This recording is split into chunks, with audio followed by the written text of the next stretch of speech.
Yo, what is going on, guys? It's your boy JJ, and today I am here with episode 5 of JJ's New England Sports Corner. And I'm going to be real quick with the intro here. This time, I'm going to be going into some moves that I think New England Patriots should be doing this offseason so that they can prove that this year of success was not a fluke and that they can truly build on it and prove they're a real contender. So, just real quick disclaimer here. I'm not an insider. I'm just some dude online with an opinion. And these are moves that, in my opinion, I think could really position New England for success in this upcoming campaign. So first off, I'm going to start off by going through two guys that I think definitely should be cut from the team, guys that I don't think would be any surprise by any New England fans if they were cut. And then one that I'm kind of mulling over, but I'm sort of leaning towards New England. I'm sort of leaning towards the side that this person should be cut. So my two automatic cuts here for this offseason are Austin Hooper and Garrett Bradbury. I mean, they're really just the personification of average to me. You know, Austin Hooper was a perfectly fine tight end number 2. And Bradbury, although I think he was a needed signing at the time, I think he's going to end up being obsolete, especially if the Patriots do end up addressing the interior offensive line, like I would hope they do. And lastly, I've been struggling with whether or not the Patriots should cut Stephon Diggs. Now, in the regular season, Stephon Diggs was very crucial in the Patriots becoming a top team in the AFC. But I mean, just him disappearing in the playoffs and then all his current drama now, I'm just not certain if the Pats need that. And also, I'm just not sure if Diggs is the kind of guy I'm just not sure Diggs is the caliber of guy who you want to have a cap hit of like 26 million. Let me just look up right quick. Look up real quick his cap hit. Yeah, 26 a $26.5 million cap hit for the 2026 season. I just don't think Stephon Diggs is the kind of guy anymore who you can warrant having that high of a cap hit.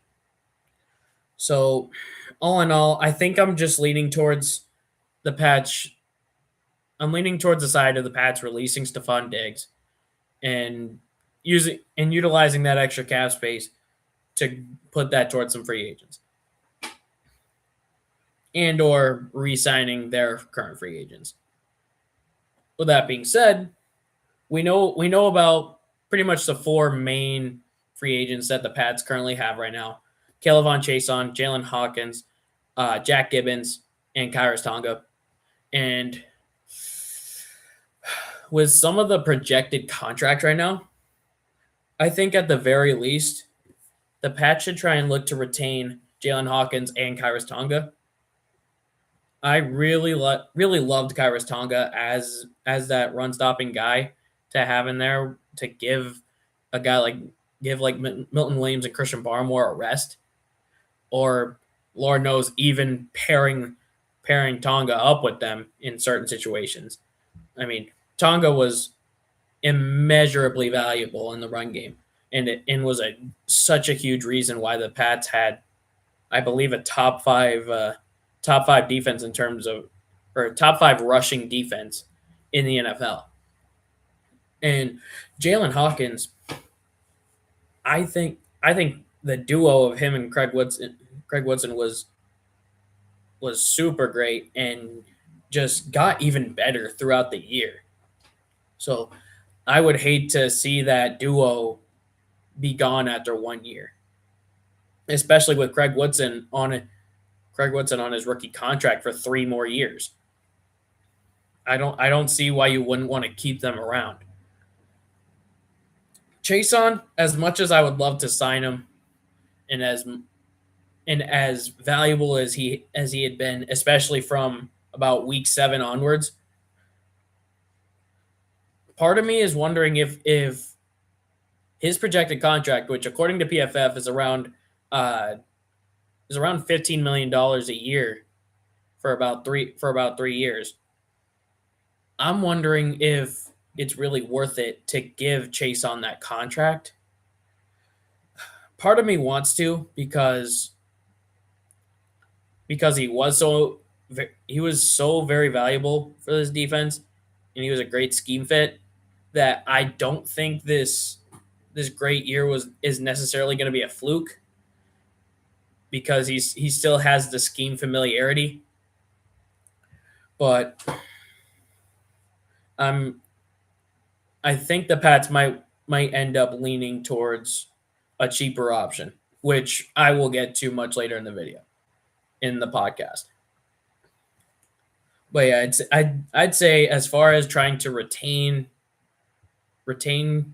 some to any of their free agents, Jalen Hawkins and Kyrus Tonga, I would love to see the Pats find a way to re-sign. And as far as Jack Gibbons goes, I'm kind of indifferent about him. I wouldn't be surprised if the Pats try to look for a better backup linebacker to replace Spillane. Maybe, possibly. Maybe he's just expendable to him. You still have Jelani Tavai and Christian Ellis on the roster. Maybe they do bring him back. Maybe they won't. I wouldn't feel the worst if the Pats ended up letting him go. I did like Jack Gibbons when he was tasked with when he was tasked with a lot of the responsibilities that he needed to take on when Spillane was out. But I'm not necessarily in the club of oh, Jack Gibbons needs to return. But yeah, that's where I currently stand on Jack Gibbons. And all right, so now moving on to free agency / the trade market. I mean, it's been the same song and dance for however long now that the Pats need a true wide receiver, true go-to pass catcher specifically, and maybe not wide receiver one. Maybe not wide receiver one specifically. I mean, I could go on here and spew some narrative about, AJ Brown's just asking for a trade. Let's make some kind of package for him. But I mean, I've got no reason to believe that. I've got no reason to believe AJ Brown's going to be traded. I mean, he's been subject to trade rumors since damn near the Obama administration, and nothing has happened. And what I don't really believe, I've really got nothing to believe that this is going to be the offseason where he magically gets dealt. So I'm going to have to see it to believe it. And as far as other receivers on the market, I mean, don't get me wrong. I've seen the rumors that George Pickens' price tag might end up being like a second-round pick and maybe a little sweetener. If that's the case, New England should have been on the phone as soon as the Super Bowl ended. New England should have been on the phone or New England should have been on the phone with Dallas the second he got franchise tagged. I mean, simply put, Pickens had the best season of his career by far. And that's as a wide receiver too. Is Jerry Jones that dumb to deal Pickens away for a second-round pick? Possibly. It wouldn't surprise me. If so, take advantage of that old guy. I know it sounds really messed up when I say that out of context, but if he wants to go deal an all-pro caliber wide receiver for a mere second-round pick, the Pats should be willing to give that up. But outside of those two, this is entirely dependent on some of the free agency signings that are on my wish list happening. One in particular, but I also wouldn't mind to see if the Pats could get a guy like Chris Olave on the squad.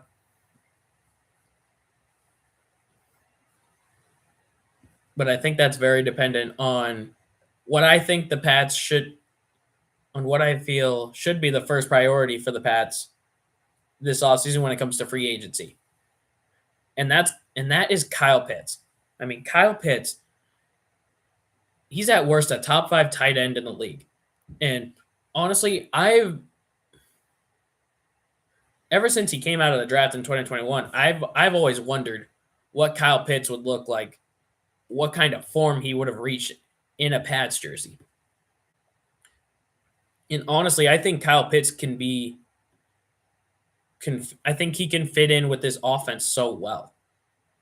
I think he can fit into this McDaniel scheme so well. And if nothing else, I want Kyle Pitts on this team just so I don't have to see Hunter Henry running these damn tight end screens all the time.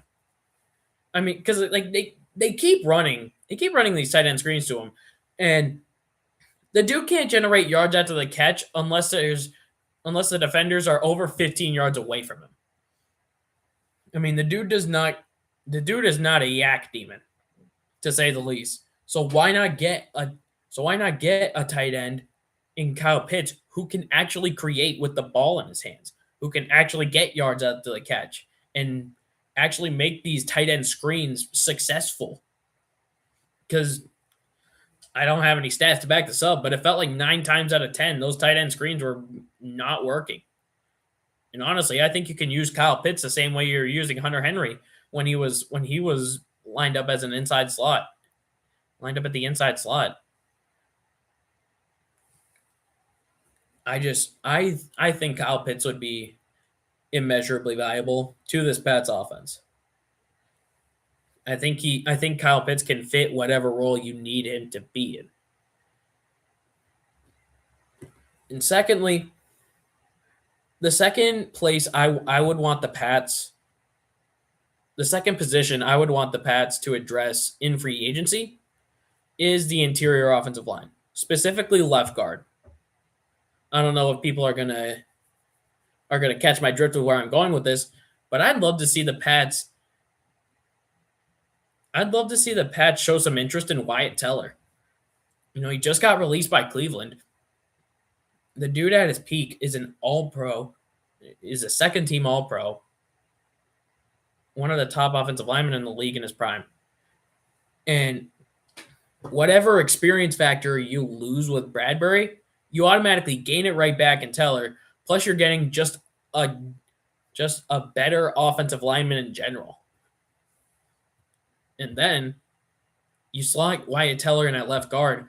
You can just slide Jarrett Wilson down to center, his natural position where he was all SEC second team, and when he played in Georgia.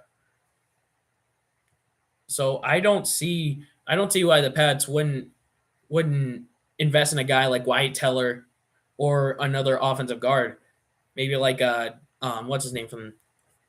Shoot, his name's on the tip of my tongue. Chargers guy, Zion Johnson. A guy like Wyatt Teller or Zion Johnson, I think would be great.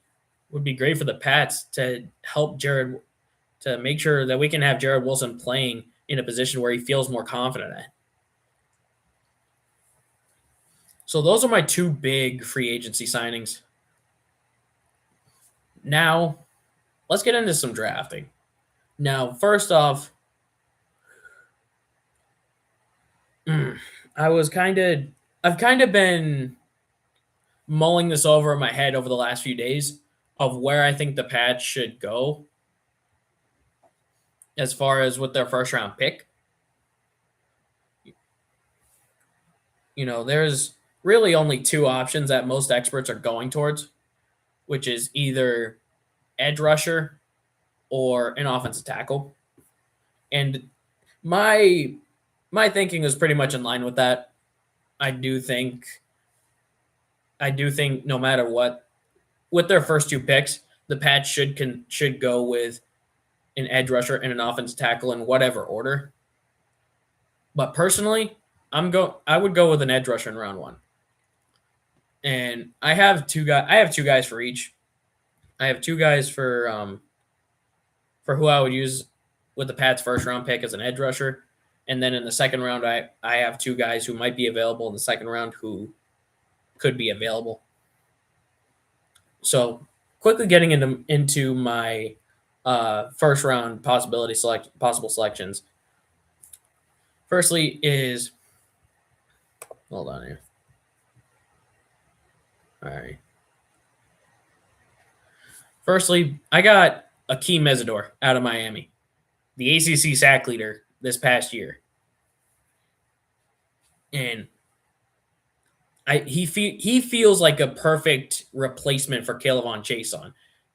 He's got a very high motor and is just very determined to make the right play. And right now, one of the only flaws of his game is that he's an older prospect. He's 25, which, in my opinion, I think actually bodes well because older prospects tend to be more prepared to play at the NFL level, which puts Mesidor possibly in a really good position to take over the spot for K'Lavon Chaisson and possibly give some quality reps right away out of him. And I think I'd say he's a fairly well-rounded prospect. And I'd like to see him become a Patriot at least. Although in all fairness, a lot of experts have him going off the board before he even gets to the Patriots.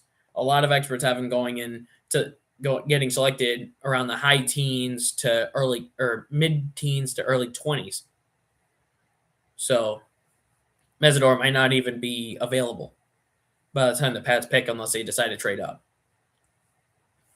Now, if Mesidor is off the board, my backup plan would be R. Mason Thomas out of Oklahoma.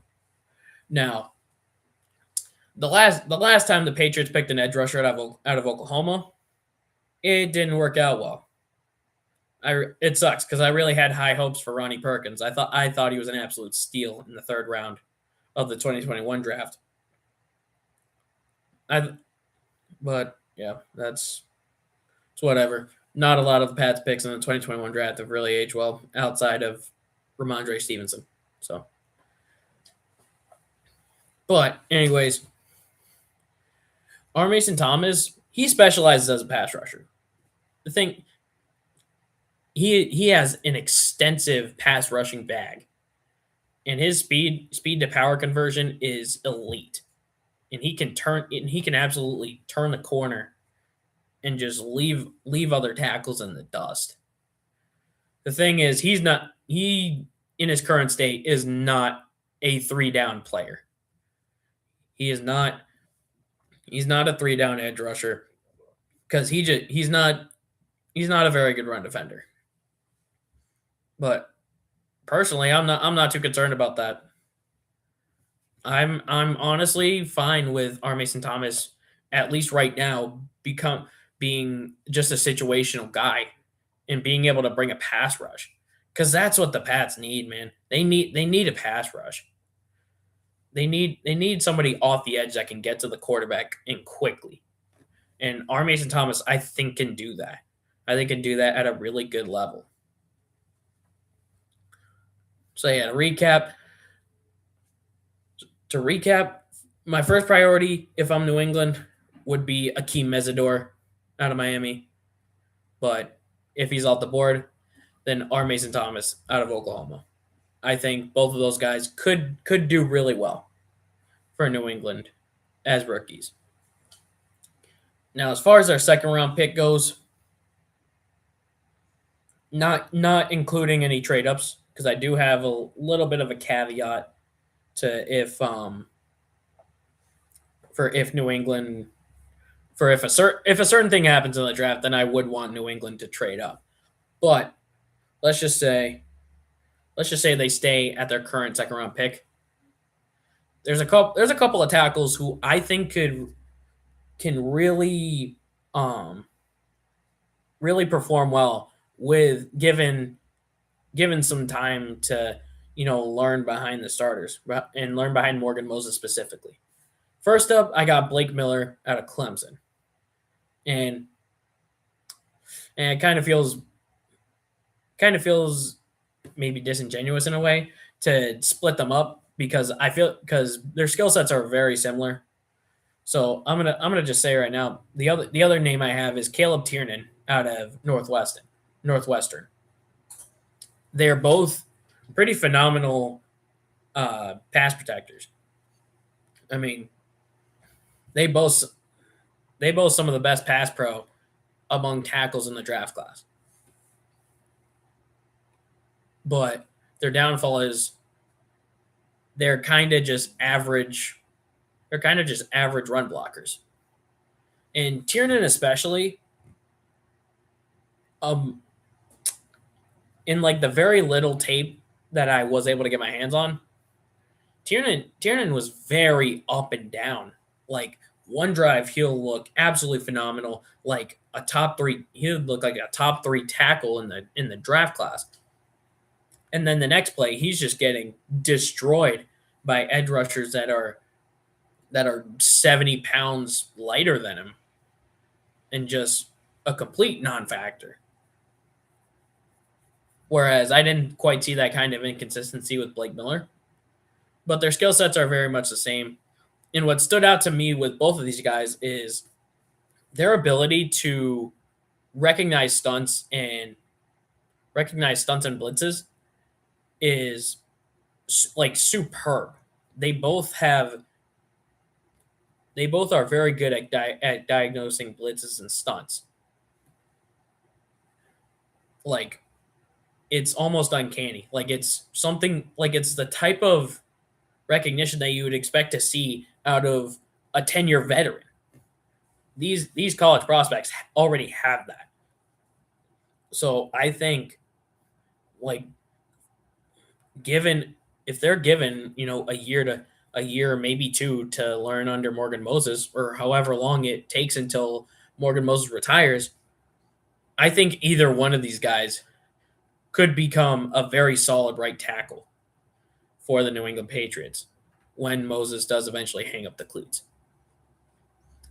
Now, the one situation where I would want the Pats to trade up is if Max Ihenacho out of Arizona State manages to make it out of the first round. I don't think he will, but I friggin' love this kid.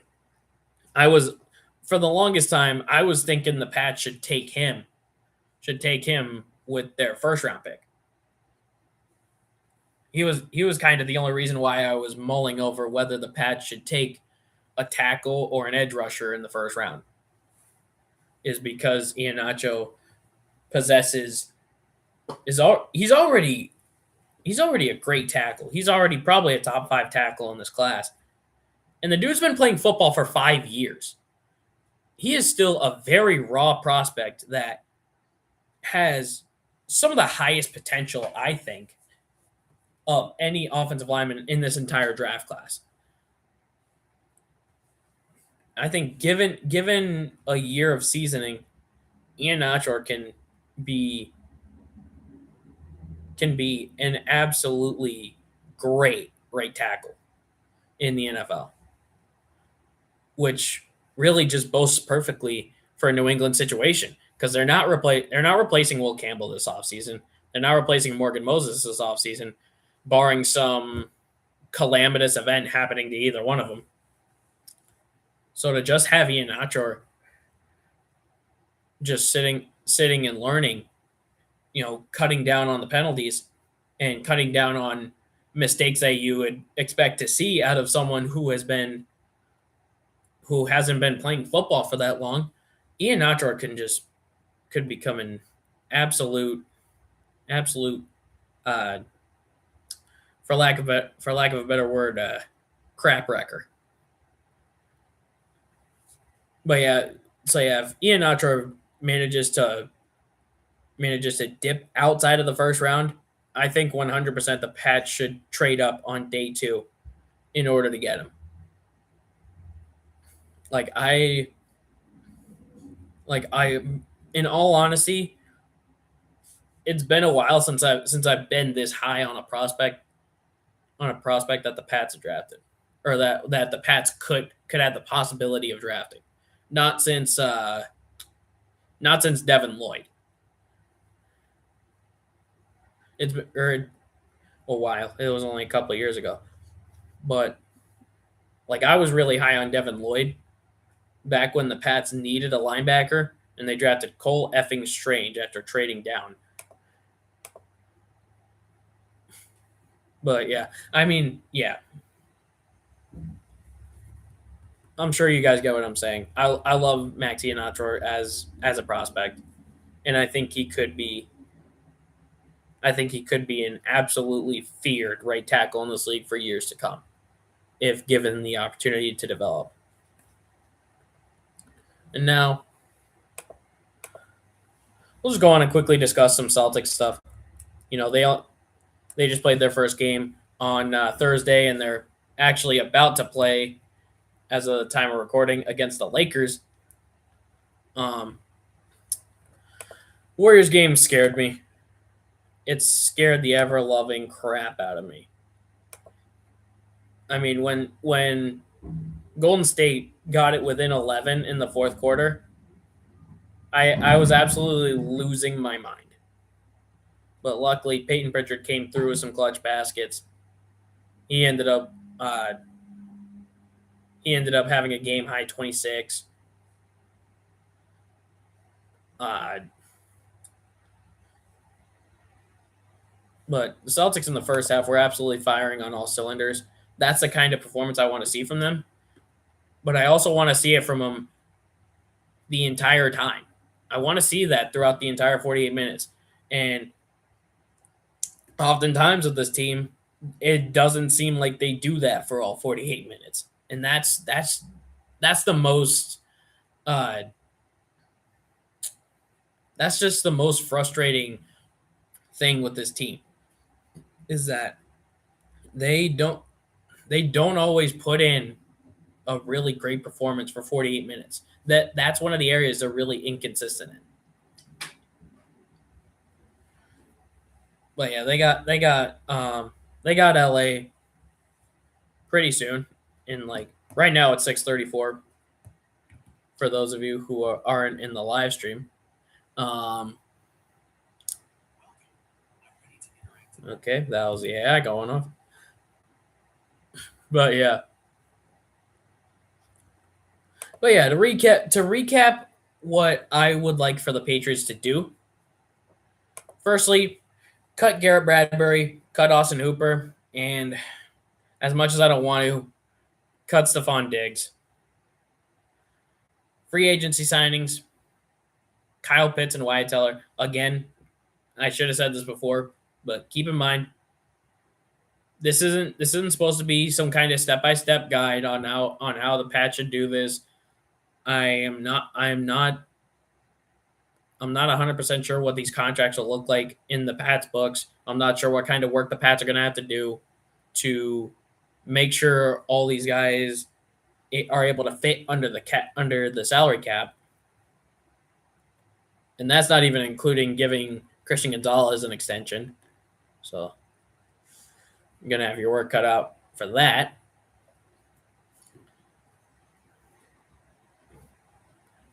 And in all honesty, I wouldn't even mind guys like David Njoku or Isaiah Likely either. But yeah, tight end and interior offensive line, Kyle Pitts and Wyatt Teller specifically. But as long as they address those positions in free agency, I'd be happy with that. And then trades, maybe for another wide receiver. At the very least, if you're going to cut Stephon Diggs. And then as far as the draft goes, I think it should be edge rusher with their first round pick and offensive tackle with their second rounder. So yeah, that's all I got, folks. If anybody tuned into the stream, thank you guys so much for watching. If anyone is in the stream right now, feel free to go to my TikTok where I will actually be streaming. Well, I'll actually be going live there as I cover the Celtics Lakers game. And yeah, it's been your boy JJ, and I'm gone.